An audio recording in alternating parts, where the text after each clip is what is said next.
Mary, certified relationship coach, Christian sex educator, empty nester, and happy jet skiing wife who believes God's design for sex in marriage is too good to stay quiet about.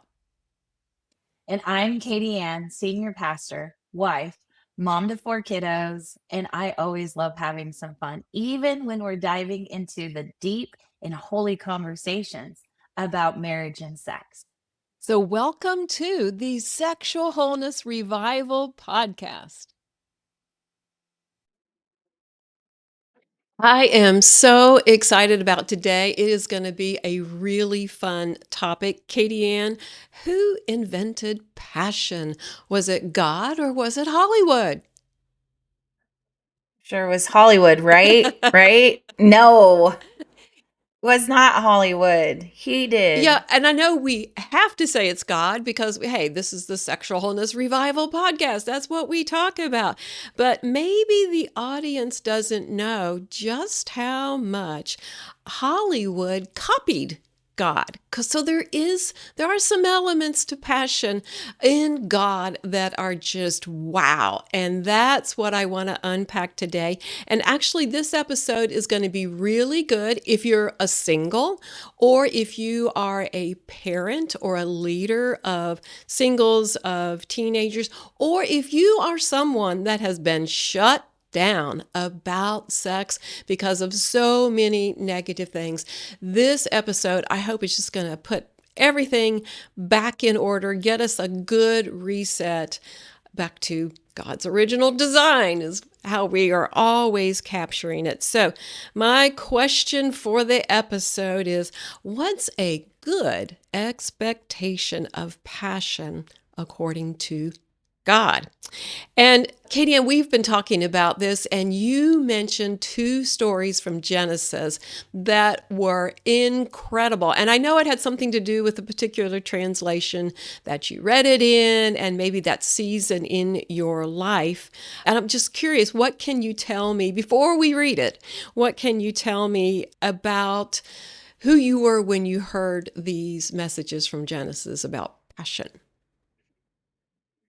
But growing up in the church, I can't tell you how many times I've read through the Bible in a year. And so, beginning of the year, starting at Genesis and then ending in Right. Revelation. And I've done it, I don't know how many times. And a couple years ago, I was reading through Genesis, and a couple of the stories stood out to me in a way that I have never, ever seen in my Mm. life. And I went, wow, how come I've never heard anyone talk about this before? Mm. How come this has never stood out? How come this isn't something that's talked about? And it was really the way the Bible described first interactions between some pretty well-known Bible characters. And it just really surprised me. And I think the reason why it made an impact was because God has really had myself and my Mm. family,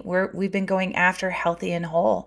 And so I'd been asking, where is this in scripture? Just hungry to understand Yeah. more. And all of a sudden, here's these stories that I had never noticed before, right there in black and white on the page. Oh, that's so cool. That's so cool. Well, we are going to get to those in just a second, but I wanted to share a couple of passion stories from my single years just to let our audience know, hey, we're very real. We have been through these things. You're not alone. Katieann and myself are both happily married, wonderful husbands, and thankful for how God brought that about. But things happen when you're single. So my first story is when I was in college and dating, and I remember I did date quite a bit, and I went out with this guy I wasn't even really interested in. And oh, I hate to admit that, but it's so true. And we have a nice time. We go out to dinner, we come home in the car, in the driveway. I still live at home with my parents. and some kissing starts. And I have to frame this. I didn't even really like this guy, but I'm still kissing him.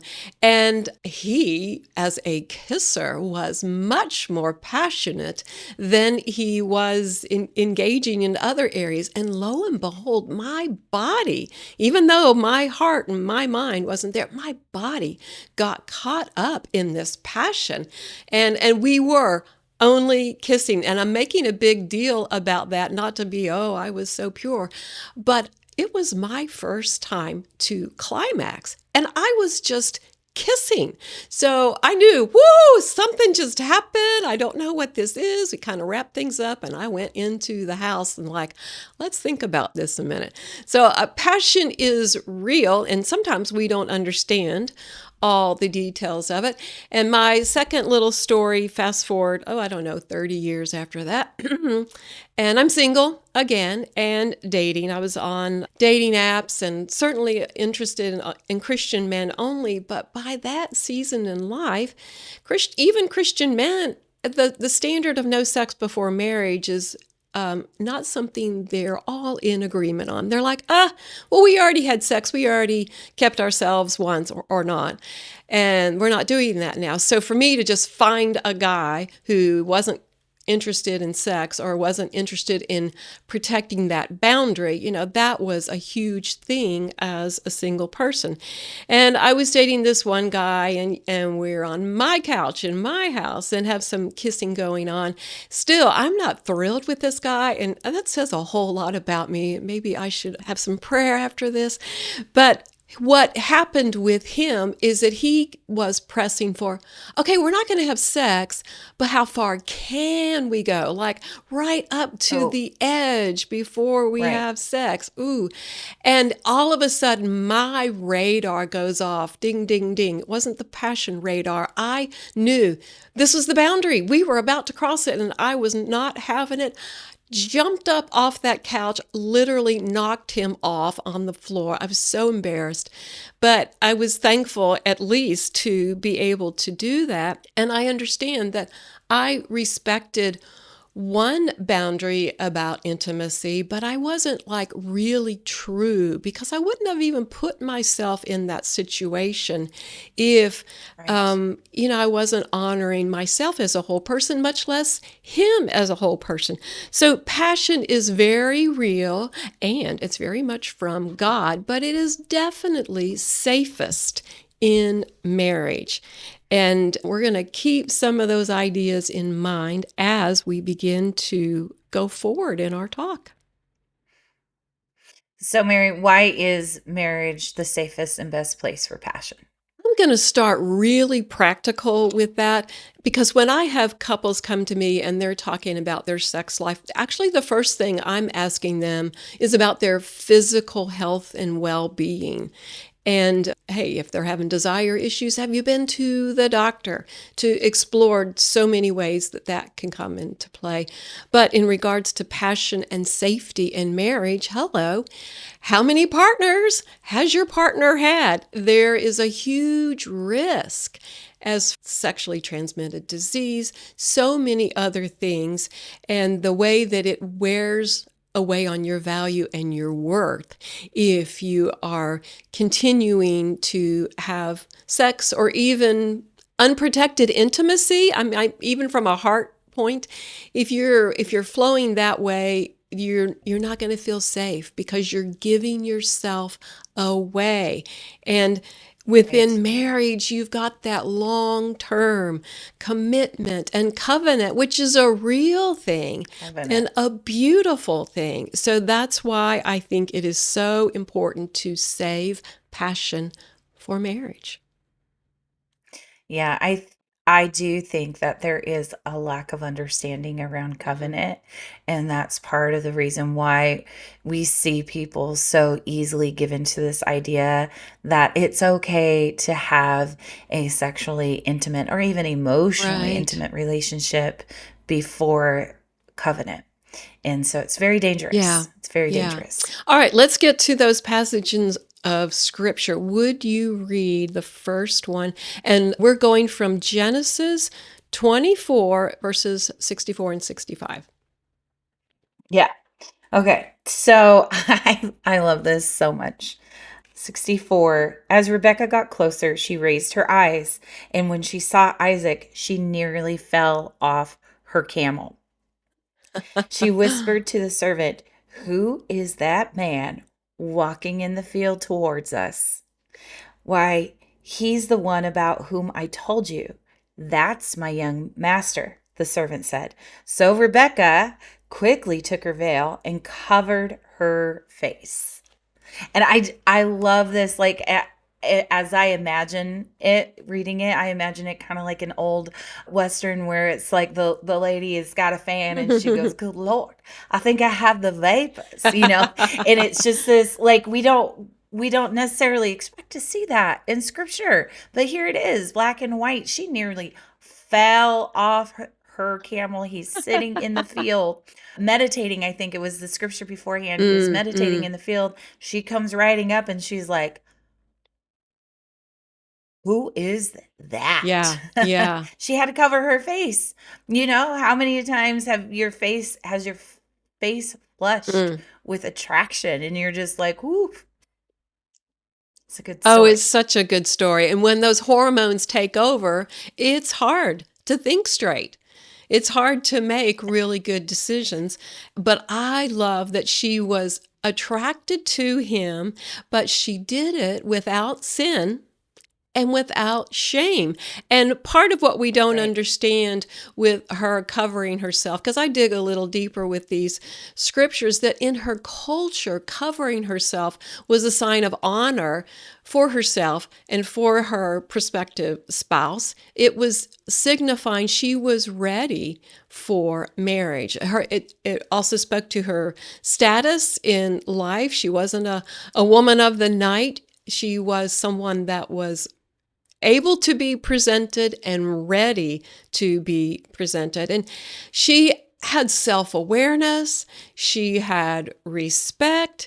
It didn't lead to impulsiveness, it was honor and specific intention.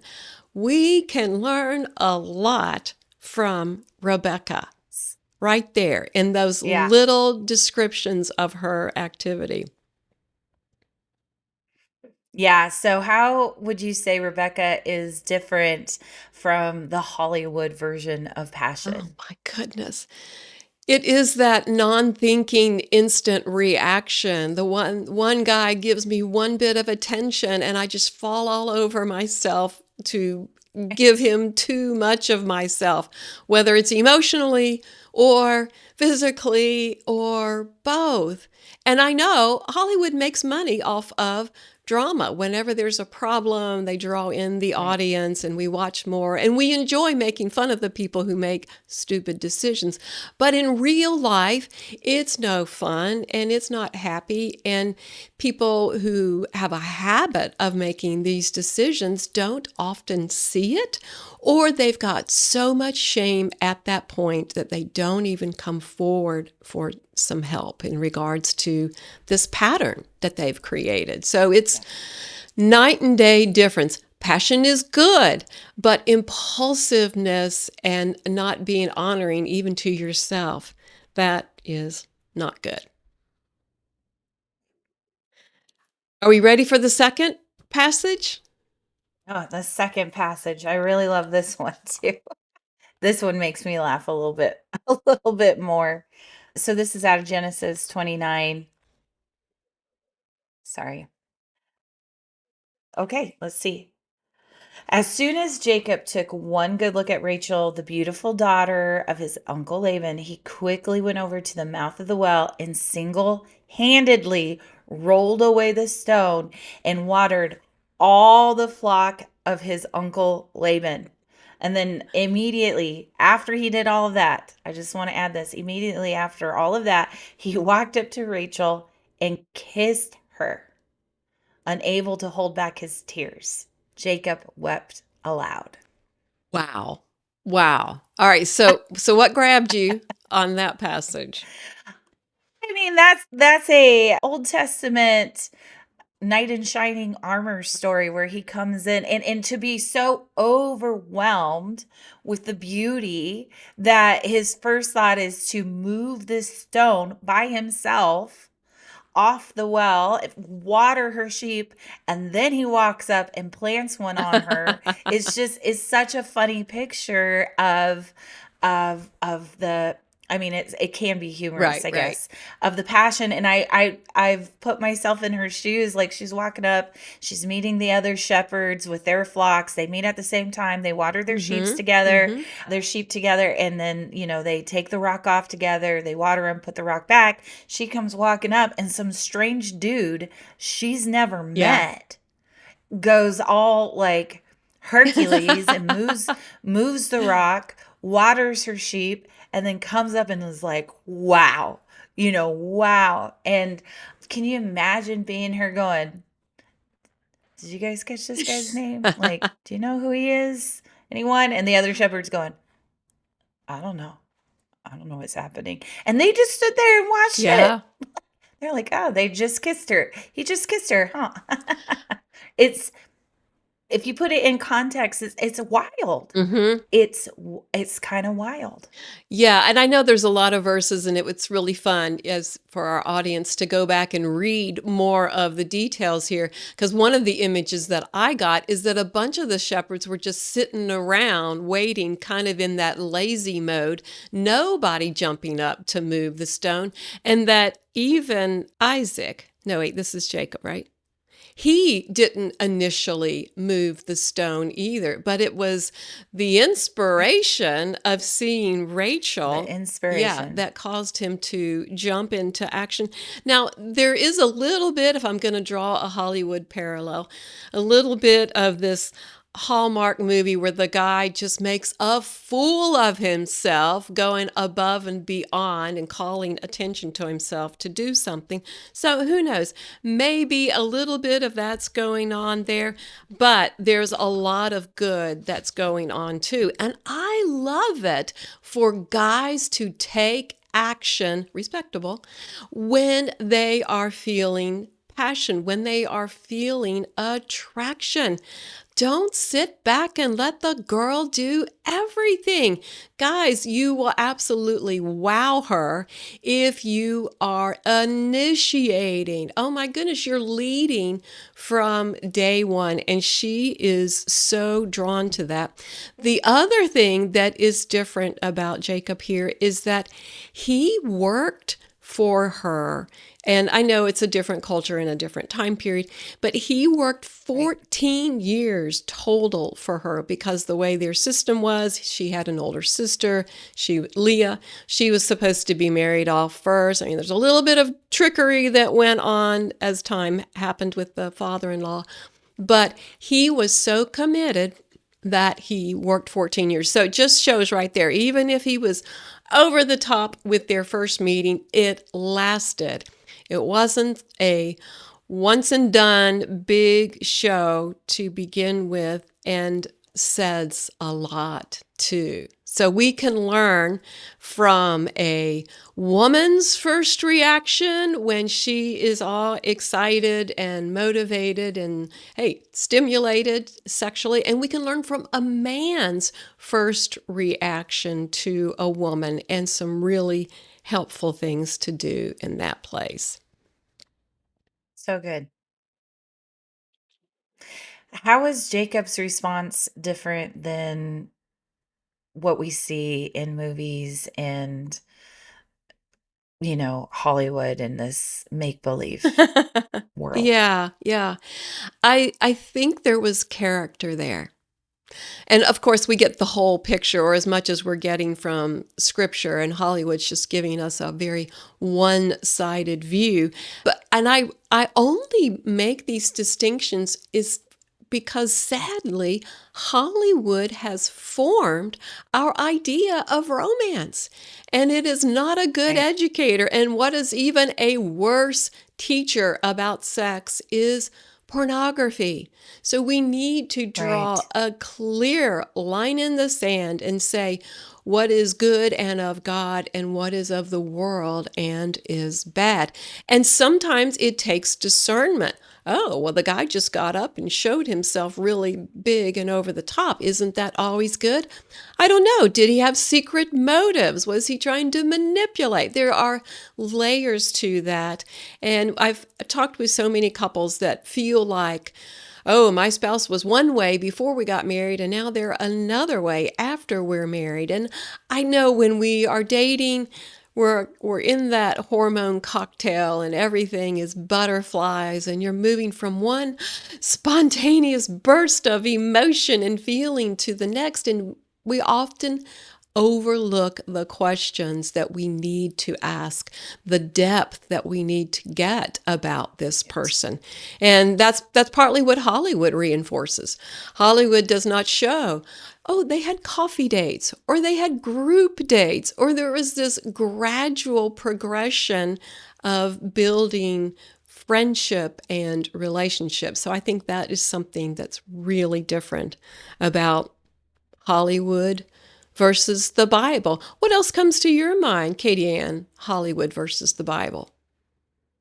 I think that we create this sense of, for our marriage to be successful, for our relationship to be successful, there is this Uh-huh. bliss that means that we don't have conflict. And Uh, really, you can't know the character that someone has until there is conflict. mhm. And so it is always a concern when I've met couples in the past where they're just like, it's just so blissful, we're so in love, and asking the questions, where's the conflict? What conflict have you had? We don't. Uh-huh. We just get along about everything. And I go, you don't know each other Right, then. right. Somebody's not being truthful with who they are, because conflict is actually a beautiful thing. When you're equipped, conflict becomes a beautiful thing, a beautiful part of relationships to build trust Yes. and intimacy.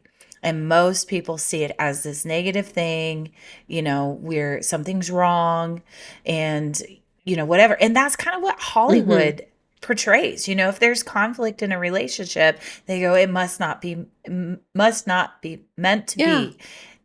However you say that. And then we go, oh, they weren't meant to be together because they couldn't work through their conflict. No, that's not covenant. Mm. That's not covenant at Hmm. all. And so Hollywood says, "Oh, I just don't, I'm not getting along with you, so I'm going to end it with you and go find Yeah, someone yeah. new." And that bliss, it wears Hmm. off. It wears off when conflict comes in. And somebody said that it to me at the beginning of my relationship with my husband. Our relationship went really, really fast. It's not something I recommend. It's our story. It's not something, but we did learn through conflict. And she said to me, when he takes hits for you, when it costs him something to say, stand up for you, or whatever that hit may be, that's what bonds him to you. And right off the bat, that was something my husband did, where in a conversation, I remember one time he said, whoa, why? It's, first of all, it's not okay to talk to anyone like that. Why are you talking to my wife like that? Wow.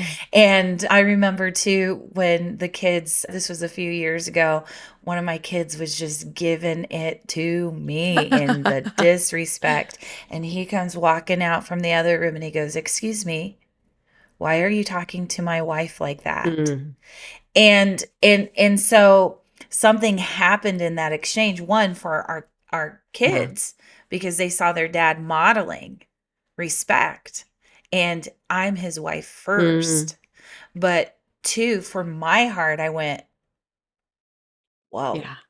wow. That was like him coming and moving that There you big go. rock off off of that well. He just moved it right. And I think Hollywood does a really poor job of portraying Hmm. that. If you have conflict, you move on. And that's just not, you can't have life sustaining relationships with that model. You just Yeah. can't. Yeah. Yeah. So passion has its place. And passion in God's design is sacred. And there that Yes. wooing is the beginning steps to bonding, and the bonding continues even through the conflict. It's a whole process. And we talk about things that are sacred actually in the gifts framework. And on the Sexual Wholeness Revival podcast, I use the word gifts as an analogy to help us remember what's good about sex. So the G stands for good, the I stands for intimate, the F stands for fierce, the T stands for timeless, and the S stands for sacred. All of these things about sexual intimacy in marriage are just really, really helpful. And I know passion, it's a really positive thing or a really negative thing. And when this episode's going to be released, Valentine's Day is fast approaching, and it's a love it or hate it kind of day. And I have great compassion for couples who are like, oh no, it's Valentine's Day again. What am I supposed to do? Or what does she expect? Or why doesn't he ever? There's just a lot of turmoil there. So if you are worried about the status of your relationship and are we able to talk about sex and intimacy and where do we really want it to go to have that longevity to it, I would just invite you to go ahead and set up a relationship breakthrough call for me. I'm going to put that link in our show notes, and I'm going to create some space for our audience. If you'd like to talk that out with someone, just kind of a check-in. And a lot of times people have not thought about it, not talked it out loud, and not communicated it to their spouse. So just to be able to take care of those things just gets you light years ahead in a peaceful place in your whole relationship process. So I invite you to do that and have an optimistic mindset about God's love meeting you right where you are, Valentine's Day or not, because God does put his stamp of approval on sex and intimacy in marriage. And until next time, let's bring back wholeness. Yeah.